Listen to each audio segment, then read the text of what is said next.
한국장애인단체 총연맹은 2월 5일 공동대표단 회의를 열고 2025년 한 해 중점적으로 추진할 장애계 5대 활동 정책 과제를 선정해 발표했습니다.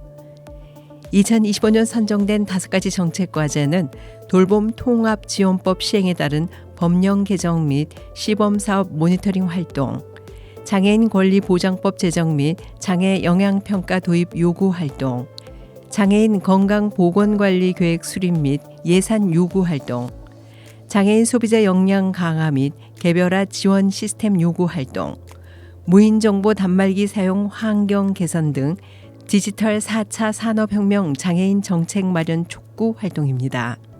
우선 돌봄 통합 지원법 시행에 따른 법령 개정 및 시범사업 모니터링 활동을 통해 장애계는 내년 3월 시행을 앞둔 돌봄 통합 지원법의 시범사업 결과를 모니터링하고 장애인과 관련된 법조문 개정에 관해 실효성 있는 의견을 제출할 계획입니다. 장애인 권리 보장법 제정 및 장애 영향평가 도입 요구 활동은 장애인의 기본권과 사회 참여 보장을 위한 법적 기반을 강화하기 위한 것이며 장애인 건강보건관리계획 수립 및 예산 요구 활동을 통해서는 장애인 건강보건 종합관리계획 수립과 예산 및 전달 체계 정비를 촉구하게 됩니다. 장애인 소비자 역량 강화 및 개별화 지원 시스템 요구 활동은 제6차 장애인 정책 종합계획에 따라 추진되고 있는 개인 예산제 시범사업 모니터링과 장애 유형과 개인 욕구를 반영한 제도 정비 등을 정부에 촉구할 예정입니다.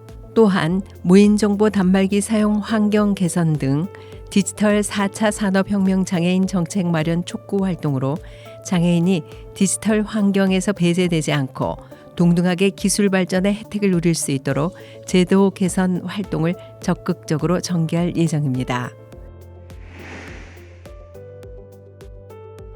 교육부와 한국대학교육협의회 즉 대교협은 2025년 대학의 장애학생지원센터 운영지원 사업을 공고한다고 2월 3일 밝혔습니다. 신청기간은 2월 26일부터 3월 12일까지입니다. 2005년부터 시작한 이 사업은 장애 대학생 및 장애 대학원생의 학습과 대학생활에 필요한 지원 인력, 보조공학기 및 장애 인식 개선 교육 등에 소요되는 경비를 지원하는 사업입니다. 올해는 신청 수요가 많은 교육 지원 인력에 대한 지원을 확대하고 보조공학기의 유지 보수비 등 운영비 지원 상한을 기존 총 신청액의 10% 이내에서 15%로 끌어올렸습니다. 한편 교육부는 장애인 등 특수교육법에 따라 지난해 대교협을 장애인 고등교육지원센터로 지정해 대학에 재학하는 장애 학생을 통합적으로 지원하고 있습니다. 장애인, 기초생활수급자 등 취약계층이 고효율 가전제품을 구매하면 구매 금액의 최대 30%를 정부로부터 지원받을 수 있습니다. 산업통상자원부는 취약계층의 에너지 비용 부담 완화를 위해 올해 125억 원 규모로 취약계층 고효율 가전 구매 지원 사업을 시행한다고 2월 3일 밝혔습니다. 먼저 전기요금 복지 할인 가구당 30만 원 한도는 작년과 동일하게 유지하되 국가유공자 및 상위유공자, 독립유공자, 기초생활수급자, 차상위 등 가구 내 환급 비율을 기존 20%에서 30%로 3자녀 이상 가구, 출산 3년 미만 가구, 5인 이상의 대가족인 나군의 환급 비율을 기존 10%에서 15%로 확대해 지원합니다. 환급 대상 품목은 TV, 에어컨, 냉장고, 세탁기, 전기밥솥, 공기청정기, 김치냉장고, 제습기, 유선 진공 청소기, 의료건조기, 식기세척기 등 11개 품목입니다.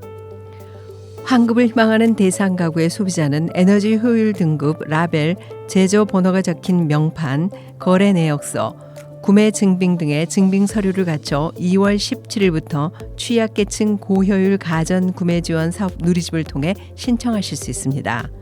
자세한 사항은 고효율 가전 콜센터 전화 1551-1212로 문의하시면 됩니다.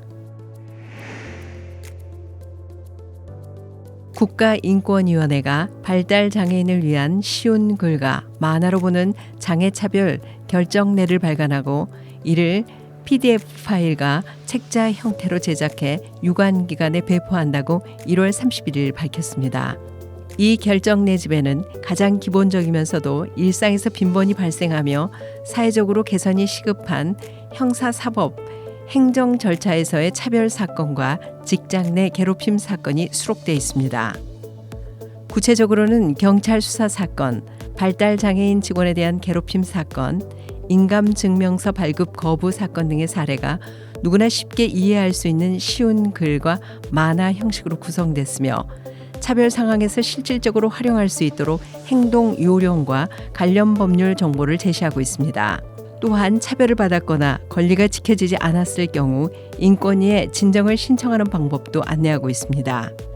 결정 내집은 인권위 누리집에서 PDF 형식으로 내려받을 수 있으며 책자는 유관기관 및 단체에 순차적으로 배포될 예정입니다. 지금까지 장애인 생활신문 편집국에서 전해드렸습니다.